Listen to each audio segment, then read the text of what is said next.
Welcome back to another episode of the Gifted Performance Podcast. If you haven't already, make sure to like the video and subscribe for future content. For more information about our one-on-one coaching and other training or nutrition options, visit giftedperformance.com. Our newest feature, the Gifted Express, offers premium programming for bodybuilders, powerlifters, Olympic weightlifters, and lifestyle clients for only $30 a month. Enjoy the video, we'll see you on the next one, and as always, stay gifted. And welcome back. Another episode of the GPP Gifted Performance Podcast, giving you knowledge and practical takeaways to improve your own general physical preparedness. This one, I wasn't really listening when he said this episode, maybe the next episode is our 100th episode, guys. So we'll celebrate on both of them. Woo! 100 episodes. We made it. Paul has a big announcement. It's about his upper arm circumference. This is how we'll celebrate the 100th episode. We did it, guys. We made it. Just stand up and show You them should. the earth. You should. Hit a front double. These are 20-inch arms now, guys. If you can't hear him, those are 20-inch arms. If you're listening on Spotify, Apple Podcasts, you done fucked up because you missed the chance to see Paul's 20-inch arms. But now I'm going to diet, and they'll be 19 again. I honestly think that might go all the way down to 17. Paul, what if you did like an 8-week rapid fat loss diet and they went down to 17? Would you just kind of like give up? I probably would give up. They weren't even that small when I was on stage. All right, guys, today we are talking about our holiday eating strategies. This episode is going to go up, be all up in your face, Thursday, December 23rd, which is going to be a few days short of some big eats at, what is it? Christmas, not Thanksgiving. I almost said Thanksgiving. Big eats with the family this Saturday at Christmas. A lot of anxiety around this issue. Some people, really stress out. They bring their Tupperwares. They're a weirdo. They're like microwaving tilapia and bringing it to the table, ruining their family's good time. Other people, they're the opposite end of the spectrum. They eat an entire pie. They feel horrible. They dump their pants in the middle of the night, and it's just a bad experience for them altogether.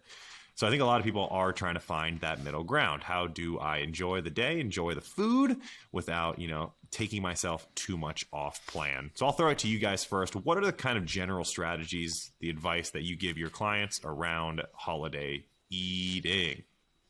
Well, me and Paul send the same thing to people, so Copy and paste. What is that same thing? it's about like Secret. just Can't tell not, Gotta sign up. Get to you have to pay to know. It's about like not gaining 8 pounds the next day. You want to gain maybe 2 to 4 pounds. Not eating until you want it hurts. to. You have to. You need to gain Minimum. 2 to 4 pounds. No. Not eating until you can't anymore.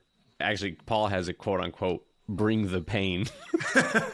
Yeah, that's kind of what I tell you is like enjoy yourself, have fun, like eat until you're satisfied, or and it's okay to overindulge a little bit as long as you're not in prep, but you don't want to bring the pain all day long. We've all had those days where like it's Thanksgiving or something and you eat until it hurts, and then an hour or two later you just keep shoving it in all day long until you're just like useless and like laying on the floor. Yeah. Well, Dom, you came out of prep last year, and it was Christmas not long after, right? No.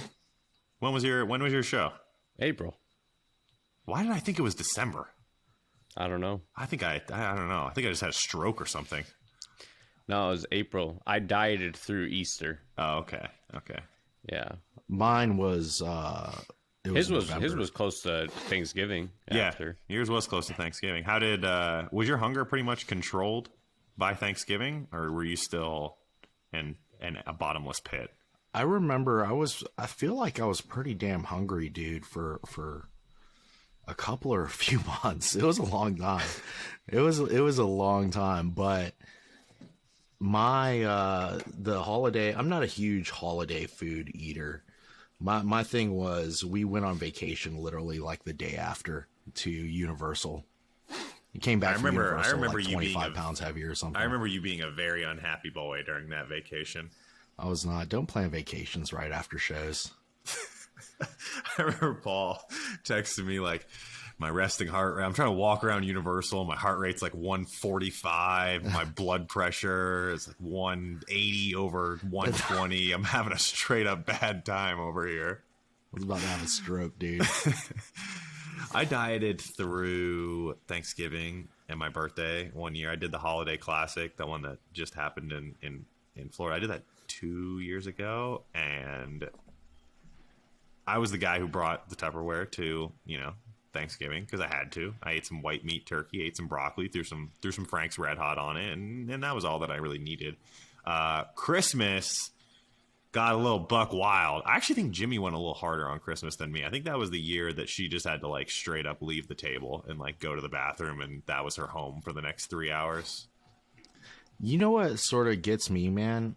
So I really don't like when people do preps through holidays or birthdays and still expect to get their fucking whatever. I'm like, I really don't give a shit. It's your birthday. Yeah. Like, no fucks. It'll happen next year again. I think that's kind of should have planned it different. That's the one real exception right there, to be that asshole on Thanksgiving dinner, right? Is that you have a contest prep. What do you guys do for? Because Dom, you got a guy who's prepping right now, right? What's his plan for Christmas? What are you laying out for him? No, he's staying on plan because he's actually competing in February, which is weird. I haven't seen a show in February before. He competes the first week of February. So he's too close. He's 6 weeks out. If he was like 10, I might use Christmas as like a refeed. But he's too close. And then I had all the people at Nationals finish up. So they're going to be they're 1 week post show for Christmas. So obviously they're going to eat, but like I've been doing with people is just jacking up calories right out of the gate on their reverse diets. And all three of them said like they're doing just fine. Like they don't have like the binge feeling or anything, but they also did carb up with a lot of food. Yeah, I think that's a big piece of it. Is like when you give them a ton of food during peak week. Anthony said the exact same thing. He's like, listen, I had my asshole moments. Like I ate my 48-ounce tomahawk or whatever. I'm good now. Like we can go back to the plan. What about clients that are just on general fat loss phases? Because I have a couple clients that want to compete on not as early as February. That's insane. I didn't know that there were shows in February, but early on next year. So I do have some clients that are in pre-prep fat loss phases right now. How do you guys handle that with your clients? Treat it like a refeed? Treat it like a free day? What is it? It's just a free day. Okay. Yeah, I mean, I feel like if you're not like there's just not really any stakes, like if you're in like a pre-contest prep kind of leaning out phase, or you're just like on a diet to clean up a little bit. Like, I mean, we've all had those times at some point in our sort of career, I guess, if you can call it that, where we're just dieting and like maybe you cheated or something. And over the long, scheme of the diet, as long as that's not like weekly or something like that, like a cheat or two over 12 weeks of dieting doesn't ruin everything. Dom, yeah. Do you have anyone, you probably don't, anyone that has cheated on their diet during prep before? You don't.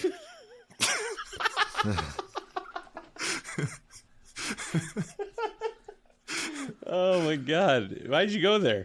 You just had to. I couldn't. I was trying to hold it in. I was like struggling so hard. My face is turning red. Yeah, and what Paul said is very true here. Like in the grand scheme, one meal doesn't make you fat. And I honestly, but the problem is, like what makes it different in a prep is, I remember I let somebody celebrate something once, and it fucked up the whole rest of the prep, like because it's a different circumstance, where it's the restriction is so much higher, and you have this point that you have to grind out. And if you do something like let somebody go have damn near a free for all, like at 8 weeks out, like it might be kind of hard to pull them back in. I think that, and I think in prep, you're so susceptible to fat gain. So like, I think they gain fat a bit faster once they hit over like that calorie threshold for it. Like, yeah, on the week they might still be in a deficit just from that one day. But I think that day sometimes if they do enough damage, they probably gain some fat back. I mean, I don't know. I think you would have to eat so much in Dude, that come day. on. You okay. The Like, fat. I know binging that I've seen 5, 6, 7, 8,000 calories. Okay, 7,000, 8,000 calories. Yeah, sure. That's enough to eliminate like the entire weekly deficit. But to like gain significant fat in one day, like, I mean, you got to be 10,000, 11,000, 12,000 calories. And Dude, hey, what's a jar of peanut butter? What's a big, large peanut butter jar? why'd you go with peanut butter? Why was that your choice? Because most competitors like peanut butter. Yeah, I guess you're right. Yeah, you know. Everybody likes peanut butter and prep. Peanut butter is a dangerous one. Very dangerous. Peanut butter is super dangerous. I won't give it to some people because they'll eat extra of it. I prefer almond butter. More of an almond butter guy. Cashew butter is great. Yeah, cashew butter is amazing. It's because cashew is the best nut that there is. There's no better it's just nut more than cashew. expensive. Yeah, for sure. So when you guys say like a free day for people, do you truly mean a free day? Like, don't do your steps, don't go train, eat I whatever tell you them not want to train at every single meal? Or is it more like, hey, enjoy that dinner meal, lunch meal, whatever it is? Yeah, I don't most do people- entire days, dude. An entire day is a good way to like, one, fuck up your own mindset and just make it really hard to read what's going on by your body weight. You know, like you give somebody a whole day to fuck around and they're up 8+ pounds the next day, and it takes them, even if they don't gain a significant amount of fat, you know, it still takes them maybe maybe the whole week almost to get their weight back down to what it was, you know? Like, I think with holidays, a lot of things are centered around dinner. Yep. So, like, I'll make it a point to be like, enjoy dinner. Yeah.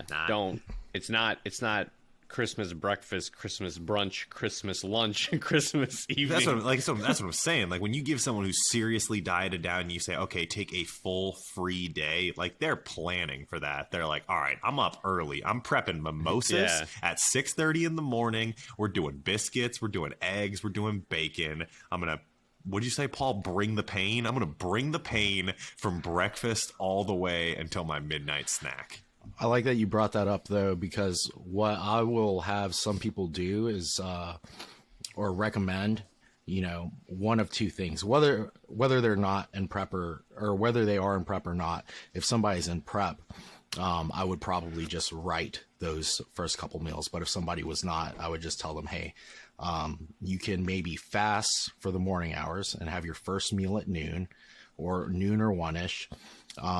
Have a couple smaller meals before that event, you know, maybe somewhere around 20% or so of your daily intake in each meal. So by the time that they hit dinner, they still have 50% of their calorie intake as wiggle room to go into that with, which for like a decent sized male should be pretty substantial. For a female, may not be that crazy. So you might get maybe 15% at each meal or whatever. Or if they don't want to fast in the morning, still similar thing, mostly carbs and protein for breakfast, maybe around 20% of your intake. Lunch, same thing, mostly protein and carbs, around 20% of your intake, and have that 50 or 60% to play with at your event. The meal itself, so when you do kind of unleash them for dinner, do you put any constraints on that? I hear a lot of people say, you know, start with a lot of water, start with a lot of veggies, make sure you get plenty of protein. Or do you kind of just say, you know, I tell people if you're concerned, eat protein first, eat veggies second, drink water, then try to make a plate of carbs. And that plate of carbs is most likely going to end up being smaller because they're just full. And the plate of like carbs me, isn't like always... one thing I do for me personally is I always eat so much meat to the point where I don't even end up eating carbs sometimes. It sounds Because I'm just so full from the meat. Paul, what? Like some good turkey? He said that sounds disgusting. Ew, some good turkey. We're like gonna have maybe like a we're rack having of ribs, but we're having ham. Fucking We're right. having a tenderloin roast, Oh, and we're that having sounds good. turkey. what? I'm So trying the to come to the tenderloin Kuza really house sounds for pretty good. Thanksgiving dinner, Christmas. I don't know. I whatever the need hell it carbs with is. my meat, dude. But I don't know. It depends on the person, and how at risk they are for overeating. But I will give people small tips like, hey, if you can, start with a little salad, start with some water, maybe have a glass of water between each plate or whatever. Start with your protein.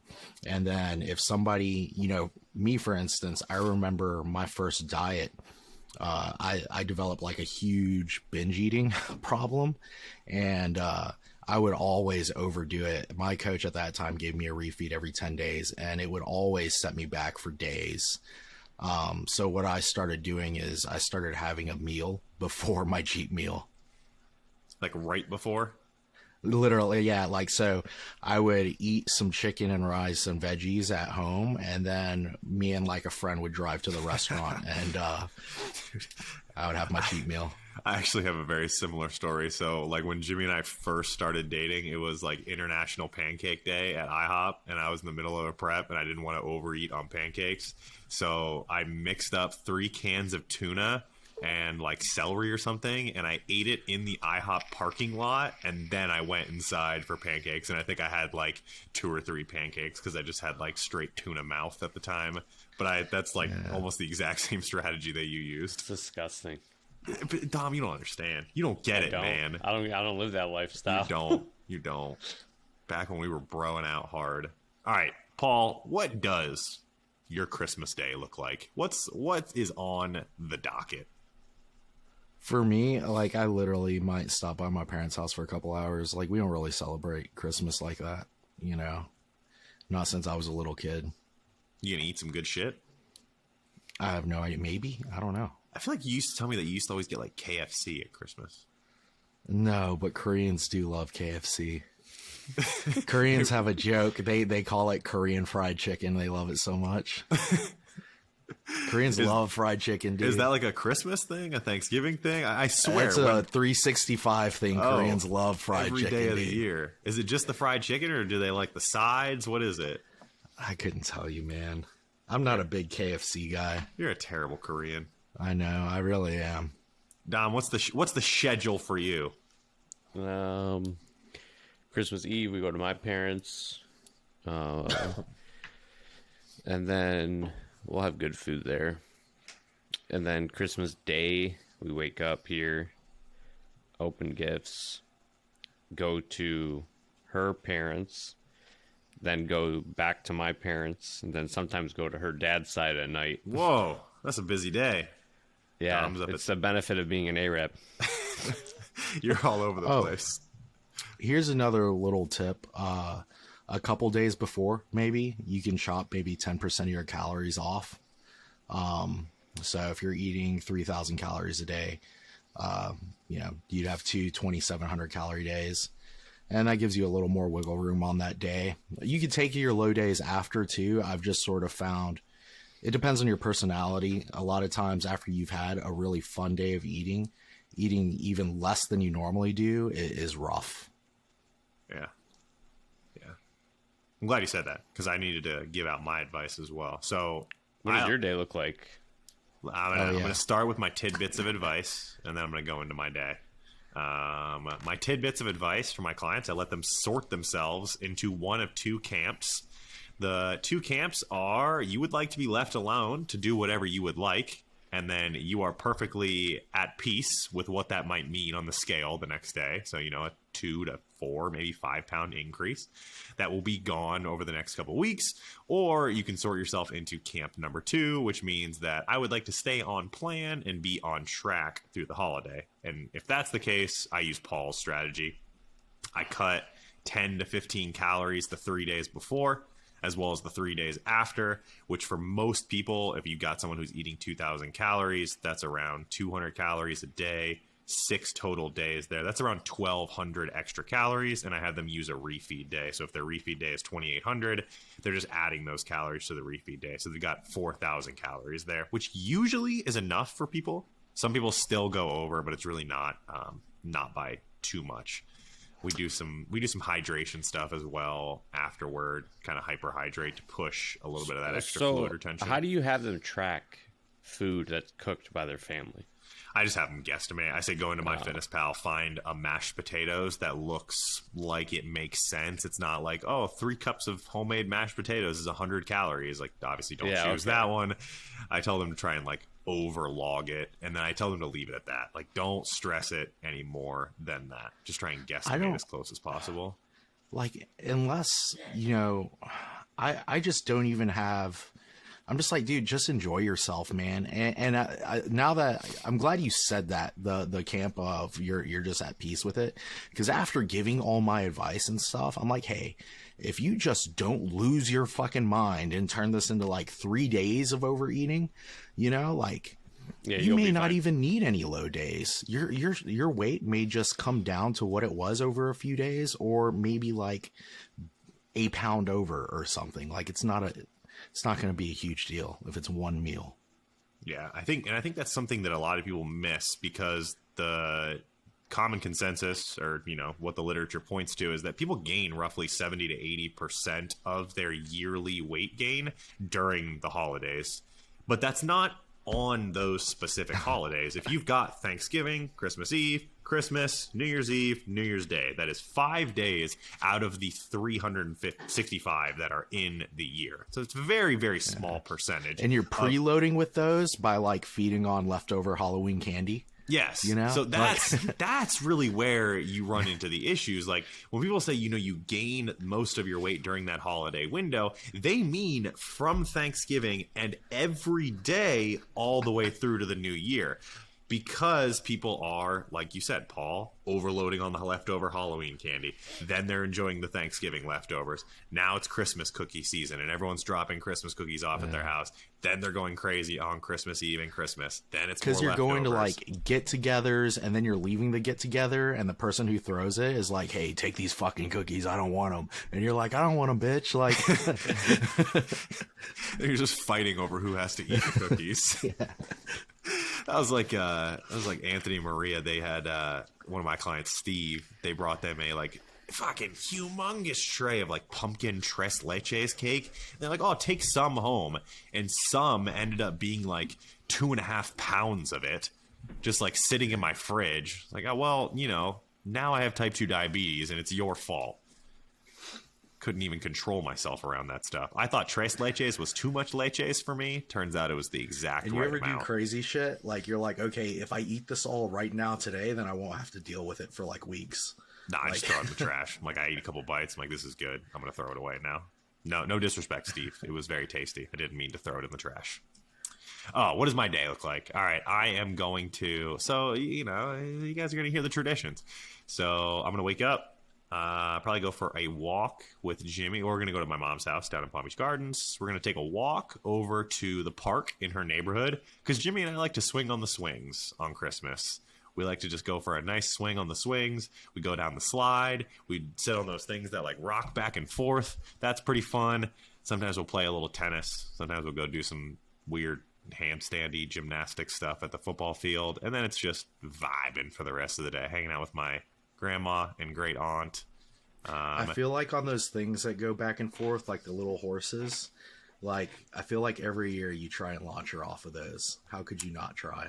Yeah, I mean, you gotta pull her all the way back and then just give her a little push. This year I probably won't. I won't do that. I probably we'll probably skip over that this year. You can do that. And then we are going to give/open gifts, hang out. My grandma and my great aunt like to watch the dog show. You guys watch that dog show? Dom, I feel like you're a big dog show guy. Yeah, we do watch it. You know what you missed at Nationals?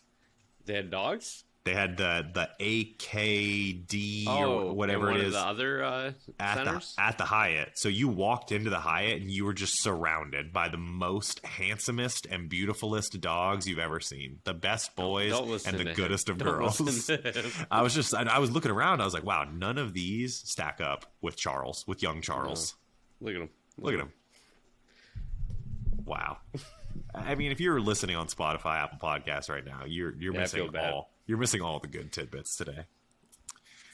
All right. Any other pieces of advice? Sometimes I look at Pancake prancing around. I'm like, you could have been a show dog. Could have. And she has all like the scars and shit on her. Like, that's part of the allure, right? That's what makes her who she is. All right. Now, I posted on my story, give me your worst pieces of holiday eating advice that you've received either from the internet or from previous coaches. And these are the 1, 2, 3, 4 acceptable PG-13 responses that I got. For everyone that sent me like the R-rated stuff, like, come on, guys, you're better than that. The first one comes from Fab Giselle. She says, you need to do, or someone told her, you need to do lemon cayenne water drink all day so you can binge later. So whoever gave her this advice basically said, like, hey, like, it's cool to have an eating disorder. It's cool. That eating disorder is nice as long as you have some lemon and cayenne water. Yeah, every time I see her name in my head, a voice goes off that's like, Fab Jizzle. There's the clip right there. Clip it right there. Have you guys heard this lemon cayenne water? Were you guys coaching when that was really popular? The Master's Cleanse from Beyonce. Is that what it actually is? Yep. Is it because cayenne has capsaicin in it? Yeah, but it didn't start with lemon water. It was lemonade. It was like full fucking sugar lemonade with cayenne water, and you had like 40 ounces of it 3 times a day, and that was the diet. Jeez. Oh. I also want to know how much cayenne. Yeah, cayenne is hot. Hot lemonade all day? I feel like you'd be sweaty. Is it really that hot? Like the powder? Like the seasoning powder? It's spicy. Oh, yeah. A little bit goes a long way. A very long way. So I wonder if there is a recipe out there. One time I picked up a bottle and I read it and I was like, Kanye pepper. That shit is not that spicy. Yeah, but shut up, Paul. You think black pepper is spicy, don't you? I do. Well, I am a white person, so yes. So here's a funny story. I had a girl in it was like a master's level stats analysis class. It was like a statistical interpretation class. So we didn't actually do any stats. We would just look at SSPS? Yeah, we would look at like studies and examine the stats and whatnot. And she brought in a study about this lemon cayenne water. You know, she was looking at the stats and how people in the group lost weight or whatever. And, you know, I'm sure they fucking did. I had enough. I had too much. So in my younger and my more antagonistic years, I raised my hand and I asked her if she had heard of the habanero coffee enema cleanse, where you take habanero and you blend it into black coffee and then you do an enema of it. And she was like, no, I haven't heard of that. Like, there are studies out there about this. I was like, there are plenty of studies out there about this. And it is easily 2 to 3 times as effective as lemon and cayenne. And my teacher just sat there and like listened to me say this stuff as I told this girl to put habanero and coffee in her butt. And the girl was like, that's very interesting. Like, I'm going to read into this. And then eventually I felt too bad. And I was like, that's not real. Don't put peppers in your butt. Like, please don't do that. There's a true life. I'm addicted to like coffee enemas. What is the benefit of a coffee enema? I think you just absorb the caffeine. Like, Paul, walk me through how an enema works. I don't really know how. I'm assuming there's a funnel and a tube. And sounds like college. It goes in. Maybe eventually comes out. I don't know. Do you have to like stand on your head? Do you have to use gravity in your favor when you're giving yourself an enema? I'm assuming so. I don't know. Maybe there's a turkey baster. I don't know. It was crazy because like the wife was addicted to it first and the husband was like, this is a fucking problem. And she was like, just give it a shot. And then he was like, yeah, I'm addicted to doing this now. It's a gateway. You lure your partner into that. All right, Fab Giselle. Lemon and cayenne, it's not going to get it done. Does literally nothing for your metabolism. Lemon water, isn't there some research about lemon water on like kidney stones? Dom, are you familiar? I've never heard that. I feel like I saw Examine post something about it. So there might be some benefits of lemon water. Adding cayenne won't do anything for you. All right, our next one, piece of advice, literally has nothing to do with holiday eating. Threw it in here anyway, just because I wanted to talk about it. So again, the prompt was, what is the worst piece of holiday eating advice that you've received? Paul, I think this is your client, Max Bowling. Max said deadlifts are a great way to start your back workout. Amazing. I mean, that is shitty advice. That's terrible advice. That is horrendous Awful advice. Why is that horrendous advice? It has nothing to do with holiday eating, but why is that terrible advice? Just think about how much better you could train your back if you weren't exhausted from doing heavy ass deadlifts first that only train some of your back muscles isometrically, right? So yeah, it's just really the biggest issue there is just that it's a very fatiguing movement. And you would have a more effective back workout by not doing them first. What are deadlifts good for? Being good at deadlift?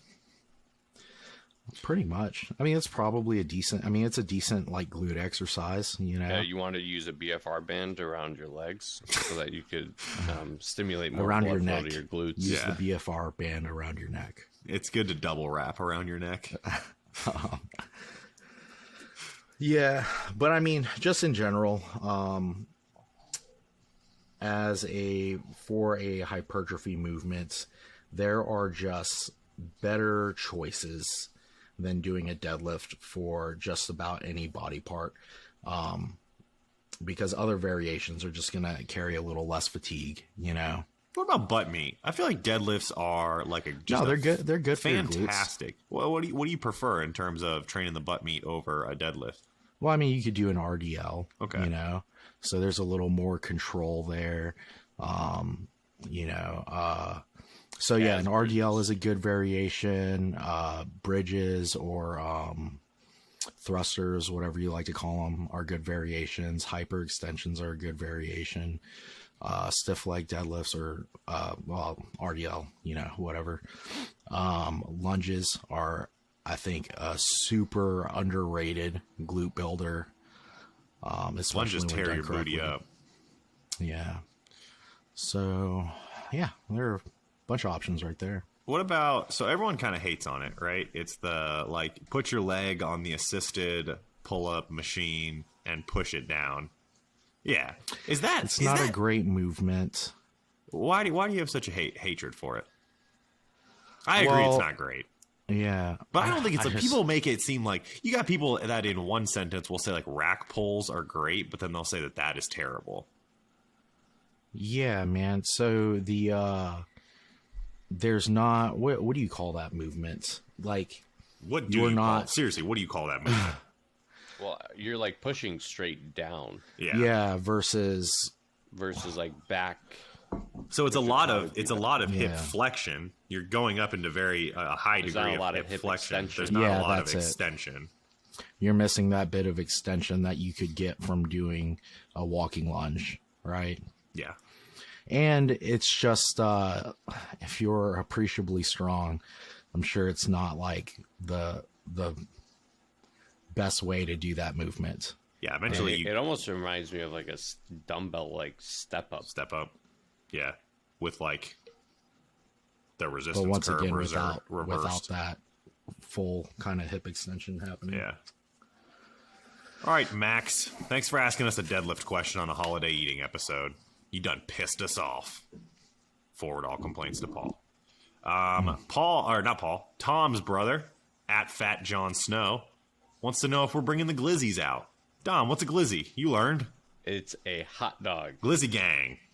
So glizzy is a hot dog. I think it also might be slang for penis. I have heard people calling very social women and men glizzy guzzlers, meaning that they put a lot of glizzies in their mouth, I believe, is the interpretation there.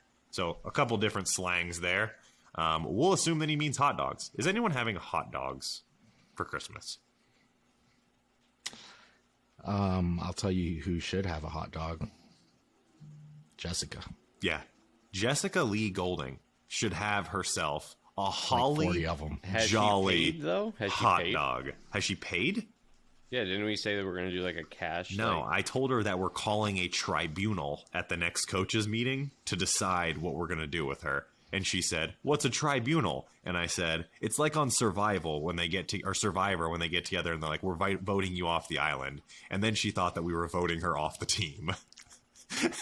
Great. So you made her anxiety even worse. I said, "No, Jess, we're just going to decide." So yeah, she might be able to pay. For context, if you score the lowest points in our fantasy football league, you have to eat a gross sandwich. This year was the corn dog, Sonic corn dog. Jess needs to find a way to eat 41 corn dogs. What alternative should we give her? Dude, you have to let her pay. Or like, I don't know. Like, Here's what I'll do. We'll let her pay. I'm going to win the league, obviously. Best team, by far. Riddled with injuries. Still just an absolute waiver wire monster. And then I'm just going to Venmo her money back to her as a Christmas present. That's pretty nice of me, right? no, keep it. Oh, jeez. Jeez, Dom. Dom, that's your friend. Just get 47 hot dogs delivered to her house with it. What is a traditional holiday food / recipe where it would be acceptable to add hot dogs? Pigs in a blanket. Pigs in a blanket. That's a good one. That'd be good. I would say it's more of a hors Maybe, d'oeuvre. maybe some baked beans. Put some hot dogs in the Beanie baked beans. weenies. Beanie weenies. You know what's pretty garbage is green bean casserole. And I feel like if you added some hot dogs in there, it might not be as bad. Yeah. Just lots of bacon. Lots of bacon, lots of hot dogs. What about like mashed potatoes with hot dogs? And now I take I that bet back it no. immediately. It would be That tasty. sounds disgusting. It'd be tasty. What if you roll up to Christmas dinner and you're like, "Damn, I'm so excited for some stuffing." Open up that turkey and it was stuffed with hot dogs. It'd be okay. I'd be really mad. I would be a little upset. You a stuffing guy? Well, a lot Italians make stuffing with sausage. Yeah, they do. They do. That's very. The Italians are weird though. I'll eat stuffing with sausage in it Yeah, I can go with that. because then it's not really stuffing anymore. Or you have like a pre-dinner charcuterie board and you just thinly slice some Plop hot, some fucking hot dogs on it. thinly slice some hot dogs and throw them down there. That's how you trick them into eating hot dogs. Tom, we answered your brother's question. We did it to our best of our ability. All right, our last question, and we're going to wrap this thing up. Let you guys go enjoy your holiday with your family. Alex Calabat says you need to bring containers of chicken and rice. There will be no eating off plan. Is Alex That's why Calabat... he hired a new coach. You think that's what drove him your way? That probably. Dude, I still see top tier cringe posts from these coaches that are like, if you are dedicated to bodybuilding, like you better bring your Tupperware to dinner. And it just it never loses its effect Really? on me. Dude, all the That's fucking crazy. time. All the time. I feel like it's pretty common to see more so just enjoy the day kind of thing now. Yeah, it's like there's the enjoy the day people, and then there's like the other people on the complete opposite side that are screenshotting the enjoy the day. And it's like, if you take this attitude around your bodybuilding career, like you'll never be anything. If you can't be dedicated. And It's been fun to kind of watch it, because I know when I first started lifting and stuff, people were like, "Oh, if you take this seriously, you'll bring your food or whatever." I'm hardcore because I'm sticking to the plan. And then, after some years, it was, you're a piece of shit if you can't just like eat off plan and you're not okay with missing a day of the gym. And then like a few years later, they're like, "Hey man, just do whatever you want. If you want to stick to the plan, stick to the plan. If you want to enjoy yourself, enjoy yourself. Do what makes you happy." That's what makes the most. That's what I say. Do whatever makes you happy.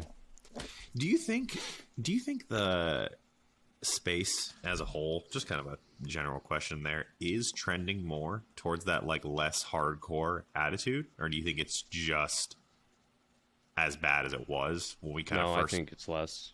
You think it's less? Yeah. Or is I it think it's less smarter? because on a lot of reasons. One, a lot of people are pushing you need to have a real fucking job. They are saying Two, that. Go listen to the pushing- podcast episode with Chris Tuttle. They're pushing you have to make sure you're healthy. That has taken a huge swing. Like, check up on your internal health. And then the holiday stuff, I've noticed, I mean, really big name coaches will post, like, enjoy the day kind of thing. So I would say it's getting less hardcore.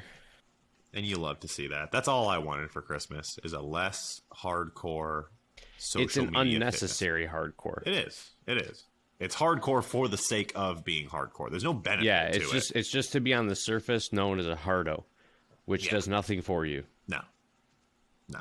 It's a very burn the candle at both ends mentality. Yeah, Very exactly. short-sighted. Paul, what do you want for Christmas? Other than for all of your stuff to magically transport its way to your house in Florida. That's all I want is just to be done with the moving process. I just want to be there.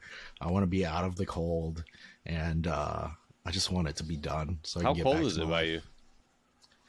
Cold enough. I mean, it's been a fairly warm winter so far, but I don't know. I'm gonna guess it's maybe 50 degrees, maybe Oh, 40 good, degrees. cool. It's Yeah. 15 here. Yeah, Dom, it is it's absolutely 55 right now. freezing down here. We got under 60 today, and I am not okay So, with like, it. what happens down there when that happens? You guys throw on, like, sweaters and stuff? I'm wearing a hat inside. I'm not. I've got my sweater on. Yeah, Paul is tank top and underwear at all time, no matter the weather. Yesterday, it was freezing here. It was probably, like, feels like 8 degrees. Yeah, today was so cold that I had to wear the sweater into the gym. I think it was like 58. It's bad. Man. It's bad. Dom, You know what, though? I get snow. You guys don't get snow. Yeah. And I know you like snow. Love snow. Going to North So- Carolina next month to do some snowboarding. It's going to be a grand old time. Paul's like, fuck the snow. Yeah, anywhere there's snow is hell on earth. When we went to Utah, it wasn't too bad though, Paul. It was kind of like warm. It was warm enough to tank top snowboard. It was oddly warm on that mountain. It was very strange, right? Oh yeah, because the sun is just blasting on you, The sun do be warm. and it's like reflecting off the snow and shit. I got a That's your sunburn. takeaway. I remember. I that. got a horrible sunburn. Every day I came home, I was, oh, you still fucking sunburned. Yeah, no shit, dude. Because the sun is shining very bright out there. Dom, what do you want for Christmas? A Your day two off. front teeth? I'm going to turn my phone off on Christmas. What? How will I text you? Cool pictures I of don't know. myself. We'll figure it out. Yeah, we'll but figure it out. I'll send them in the mail. Did the cookbook get there yet? There's a box here. I didn't open it yet. It might be it. Yeah, you better open that and tell me how much you love it. You want me to open it? I'll open Is it. it like a Open it whole on book air. of- Is it is from a whole Amazon? book? It's gonna be awkward if it's not from me. Is it a whole book on muscle leg recipes? It's just a huge box of dildos, Yes. and he's gonna open it on air. What do I want for Christmas? I think I want what Dom wants, a day off. I want Paul to be happy.